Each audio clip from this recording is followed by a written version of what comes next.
Okay, welcome back everyone. So the next video, I'm going to be talking about three teams. So I'll be talking about the Bulldogs, Raiders and Titans. So first off will be the Bulldogs, and the first player I'll be talking about will be Jacob Kiraz. So he averaged 71.8 points per game. He played games at both centre and on the wing. If he plays on the wing, he'll 100% be in my team. He averaged 84 points per game when he played on the wing, where he only averaged like just over 60 when he in the games that he played at centre, which nowhere near as good. So if he's playing on the wing, he'll be 100% in my team. Um, Most likely he'll end up playing on the wing, I gather, because of Josh Adokar. The whole incident happened with him, and now he's ended up at Parramatta Eels. So that'll leave a wing spot open, and they'll also have Stephen Crichton and Bronson Xerri playing at centre. So most likely he'll end up on the wing. So the next player, Matty Burton, averaged 66.3. Last season he was actually dual 5'8" and halfback. 2025 he's only going to be 5'8" only. It takes a little bit of the totally forgotten the word. It takes the takes the appeal. That's it. Takes the appeal out of him when it comes to that, not being dual position anymore. So,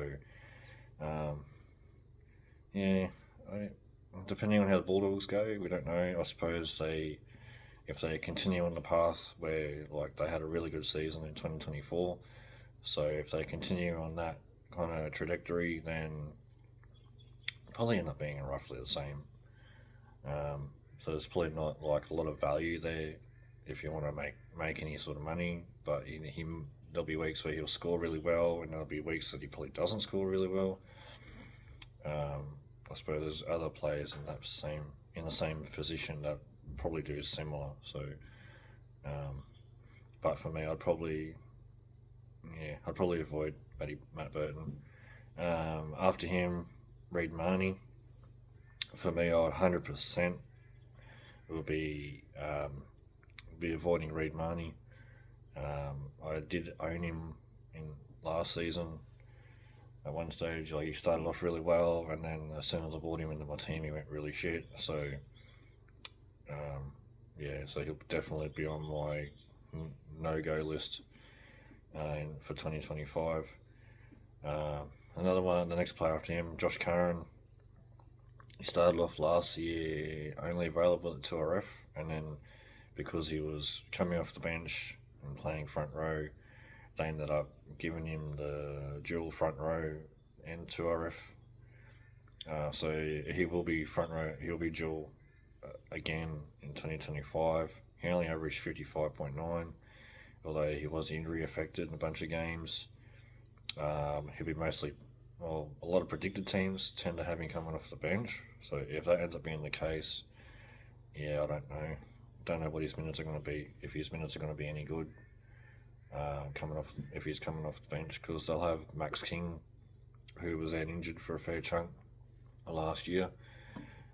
Actually, he's next on my list. He only averaged 57.8. He was very injury affected as well in 2024. So if he's fully fit and firing, he'll probably play 55-60 minutes.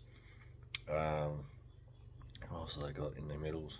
They don't actually have a lot of big middles down at the Bulldogs, so Curran might even actually play good minutes as well. But in the 50 to 60 points a game, probably not really worth it. Curran probably not really worth it unless he gets 60 plus minutes. King potentially could even get that much as well. They're both probably in the same kind of boat, really. Everything one like Curran was 55.9, King was 57.8. Although when King was fully fit, he was like getting scores in the 65 mark roughly. So so that's about it for the Bulldogs. The Raiders. Joe Tarpany, first off, 66.9 he averaged in 2024. I definitely wouldn't be pushing back if you want to have Joe Tarpany in your team. 100% go for it. The only thing is at the Raiders that Ricky tends to not play him for big minutes early in the season. He only plays maybe 45 minutes a game in the early part of the season. It's not until like around Origin time and onwards where he goes up to 50, 55 minutes or even more, and then he goes gangbusters in the second half of the year. So for me, if you want to start with him, go ahead. If you want to hold him for the whole year, then that's probably the best idea. Otherwise, for me, I probably wouldn't start with him, but I'd get him in the second half of the year because Ricky tends to play him bigger minutes second half of the year, and that's when he goes big. KO Weeks was actually next on the list. He's dual fullback 5'8". Looking like he's probably going to be the fullback for next year. So I wouldn't have him if he in the fullback position, but potentially it could be a bit of a sneaky one in the 5'8" position if you wanted to go that way. Because he averaged 54. So I suppose he did play a bit at halfback and he did play a bit in the halves last year as well. Before Ricky put him back to fullback at the back end. If he plays a full year at fullback, it could be a bit of a sneaky one to put in one of your 5'8" slots. But I don't think I'll be doing it though. The next on the list, Zach Hosking. He averaged 52.5. A bunch of games off the bench. Had injuries and all that. Probably be fighting with, was it Matty Nicholson? I think the guy that came from England. They could be battling with him for the second back row spot. Because obviously Hudson Young's got the other one. But if he gets it and plays 80 week in, week out, I reckon he'll be pretty good value. And then Corey Horsburgh, Big Red. If he gets good minutes every week, being priced at 45.4. He's actually even priced cheaper than that actually, but that's how much he averaged in the games that he played. It could be a bit of a handy extra front row in your team. Okay, and then moving on to the Titans. So, David Fafita first off. He averaged 76.5. It's hard to believe he averaged 76.5, and that was rated as a bad year for Fafita. Although, in saying that, he did average only 60 odd in the second half of the year when he missed out on playing Origin. That's where he was averaging 80 odd before that. But even so, a year at 76 and being a bad year,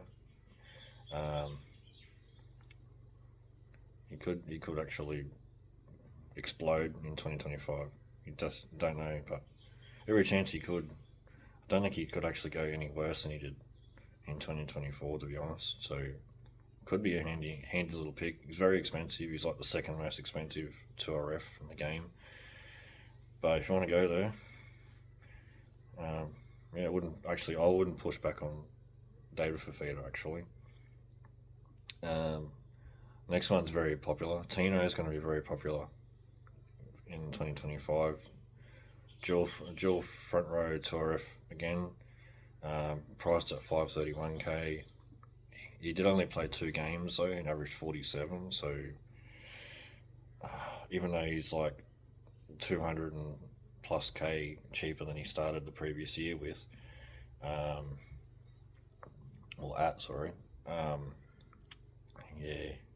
if they had priced him at the actual amount that he averaged, he actually could have been cheaper. But even still, he's cheap. He's cheap for what he can do on the field. Especially if he plays at 13, he plays 60, 65 minutes a game. Be very handy at that amount actually.